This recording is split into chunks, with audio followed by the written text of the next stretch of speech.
ప్రభుత్వ నిబంధనలకు విరుద్ధంగా అక్రమ ఇసుక రవాణాకు పాల్పడితే కఠిన చర్యలు తప్పవని జిల్లా ఎస్పీ శరత్ చంద్ర పవార్ హెచ్చరించారు. మిర్యాలగూడ రూరల్ పోలీస్ స్టేషన్లో ఇసుక రవాణాదారులకు కౌన్సిలింగ్ నిర్వహించారు.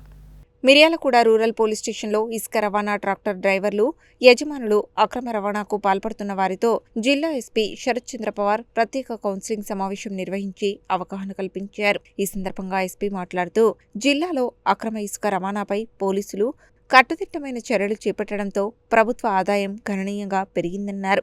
2024 సంవత్సరంలో ఇసుక ద్వారా ప్రభుత్వానికి 35 కోట్ల ఆదాయం వచ్చిందని, 2025 సంవత్సరంలో అది 43 కోట్లకు పెరిగిందన్నారు. ప్రస్తుతం 2026 సంవత్సరంలో ఇప్పటి వరకు ఇసుక ద్వారానే ప్రభుత్వానికి 83 కోట్ల ఆదాయం సమకూరినట్లు తెలిపారు.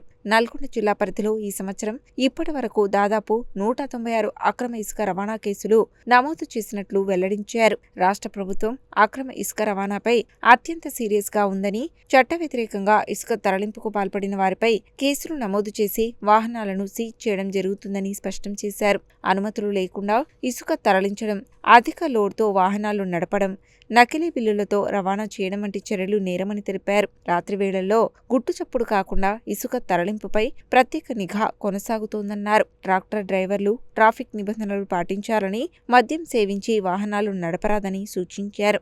అక్రమ ఇసుక తవ్వకాలు, రవాణా గురించి సమాచారం తెలిసిన ప్రజలు వెంటనే పోలీసులకు తెలియజేయాలని కోరారు. అక్రమ ఇసుక రవాణా కేసుల్లో ఎలాంటి పైరవీలు, సిఫార్సులు నడవవని, చట్ట ప్రకారం కఠిన చర్యలు తప్పవని స్పష్టం చేశారు. జిల్లాలో సహజ వనరుల పరిరక్షణ ప్రతి ఒక్కరి బాధ్యత అని, ప్రభుత్వ ఆదాయానికి నష్టం కలిగించే అక్రమ కార్యకలాపాలను ఎట్టి పరిస్థితుల్లోనూ ఉపేక్షించబోమని జిల్లా ఎస్పీ స్పష్టం చేశారు. ఈ కార్యక్రమంలో మిర్యాలగూడ డీఎస్పీ రాజశేఖర్ రాజు, రూరల్ సీఐ పిఎన్డి ప్రసాద్, ఎస్ఐలు లక్ష్మయ్య, కృష్ణయ్య, ట్రాక్టర్ యజమానులు, డ్రైవర్లు పాల్గొన్నారు.